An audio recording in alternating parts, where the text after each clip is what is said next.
plus d'une douzaine de civils sont morts dans de nouveaux bombardements sur la ville de Zaporizhzhia, située dans le sud de l'Ukraine. Le trafic routier et ferroviaire reprend sur le pont de Crimée, une journée à peine après l'explosion ayant fait 3 morts. L'écologiste Alexander Van der Bellen en passe d'être réélu en Autriche selon des premiers résultats lui donnant une nette avance sur ses concurrents. Giorgia Meloni et plusieurs invités nationalistes de poids ont exprimé leur soutien au parti d'extrême droite espagnol Vox lors d'un rassemblement organisé à Madrid ce dimanche. Le dernier bilan des bombardements sur Zaporizhzhia, ville située dans l'une des régions ukrainiennes considérées désormais russes par Moscou, fait état d'au moins 12 morts, selon Kiev. Un employé municipal a rapporté que les roquettes sont tombées pendant la nuit de samedi à dimanche et ont endommagé 20 maisons et une cinquantaine d'immeubles d'habitation. Toujours, selon ce fonctionnaire, plus de 40 personnes auraient été envoyées à l'hôpital. C'est du terrorisme international, on ne peut pas être sauvé. Il n'y a rien dans cette région, pas d'industrie, pas de militaires, pas d'usine militaire. Pourquoi nous bombardent-ils? Pourquoi? Nous avons couru dans la rue. Quand nous avons quitté le couloir, une voisine est sortie en courant avec son fils aîné et elle a crié que son mari était mort. Et tout le mur a été arraché après. Leur appartement est tombé dans le nôtre. Alors que Volodymyr Zelensky a décrit comme mal absolu cette nouvelle attaque à Zaporizhzhia où 3 jours auparavant plus d'une dizaine de personnes avaient déjà péri, le ministre ukrainien des Affaires étrangères Dmytro Kuleba a demandé aux partenaires de Kiev d'accélérer leur livraison d'armes. Ces attaques meurtrières se sont déroulées quelques heures après l'explosion d'une partie du pont de Crimée construit par Moscou après l'annexion de la péninsule. Au lendemain de l'explosion qui a soufflé une partie du pont reliant la Crimée à la Russie, Vladimir Poutine accuse les services secrets ukrainiens d'en être responsables. Un acte qu'il a qualifié de terroriste. Pour les autorités russes, il s'agit ce dimanche d'afficher leur volonté de réaction. Une voie de circulation a rouvert. Les automobilistes peuvent donc continuer à aller et venir entre la presqu'île et le continent. Les trains roulent également alors que plusieurs wagons chargés de carburant étaient en feu samedi. Avec ce retour à la normale à vitesse grand V, le message de Moscou est clair, afficher sa résilience face aux attaques et rassurer sa population. Quelques heures après la déflagration, les télévisions russes sont en boucle sur les problèmes de bouchons aux entrées du pont, un jour presque habituel en Russie.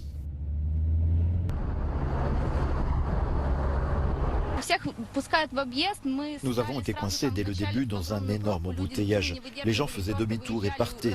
Mais nous sommes restés car nous devons aller à Simferopol. Que pouvons-nous faire? Voici un peu d'eau que de gentilles personnes m'ont donné, alors nous attendons. L'explosion qui a fait 3 morts est pourtant loin d'être anodine. Le pont est une infrastructure clé pour l'effort de guerre russe dans le sud de l'Ukraine, permettant le ravitaillement des troupes, notamment dans la région de Kherson.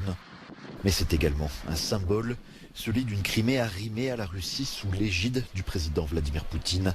Un symbole qui a aujourd'hui du plomb dans l'aile.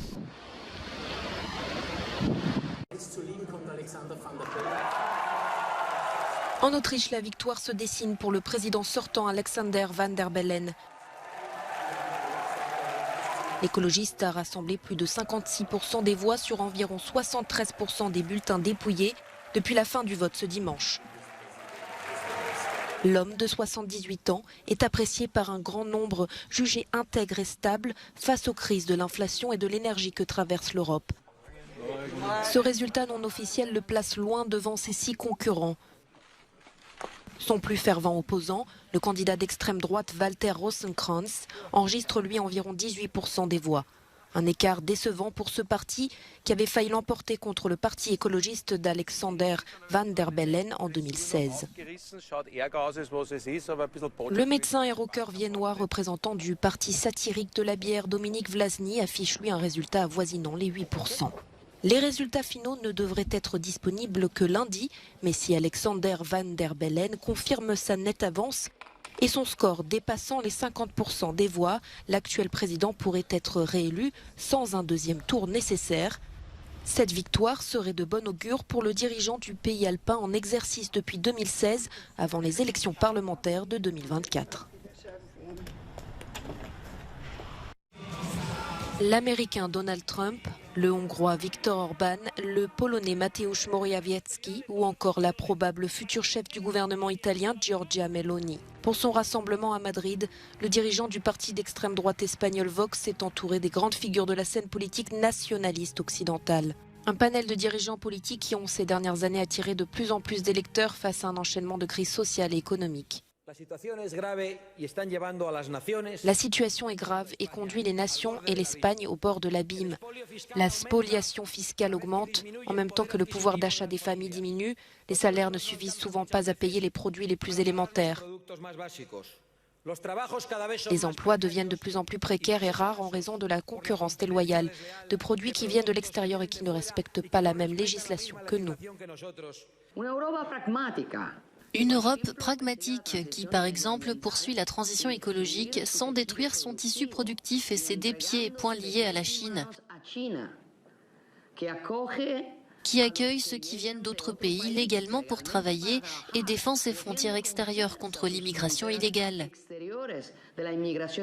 qui investit dans la natalité et défend la liberté d'enseignement et le rôle social de la famille. Depuis 2019, Vox est la troisième force politique en Espagne. Quelques mois avant les élections municipales de 2023, s'inspirant des récentes percées de ses alliés en Suède et en Italie, Santiago Abascal souhaite avancer ses pions dans l'espoir de rejoindre le cercle grandissant des dirigeants d'extrême droite européens. En Iran, le mouvement contre le pouvoir islamique rentre dans sa 4e semaine. Des violences ont éclaté à travers tout le pays ce samedi, et notamment dans la capitale Téhéran. Un mouvement au nom de Mahsa Amini, jeune femme morte après avoir été arrêtée par la police des mœurs. Aucun bilan officiel n'a été communiqué depuis la fin du mois de septembre, mais selon les ONG, plusieurs centaines de personnes seraient mortes dans la répression. Signe de la détermination des manifestants, samedi, un symbole de la propagande du pouvoir, la télévision d'État, a été piratée par un groupe anonyme. Pendant plusieurs secondes, une image de l'ayatollah Khamenei en feu, ainsi que des slogans en faveur du mouvement ont été diffusés. À travers le monde entier, les marques de soutien au peuple iranien se multiplient. À Londres, une manifestation était organisée ce samedi.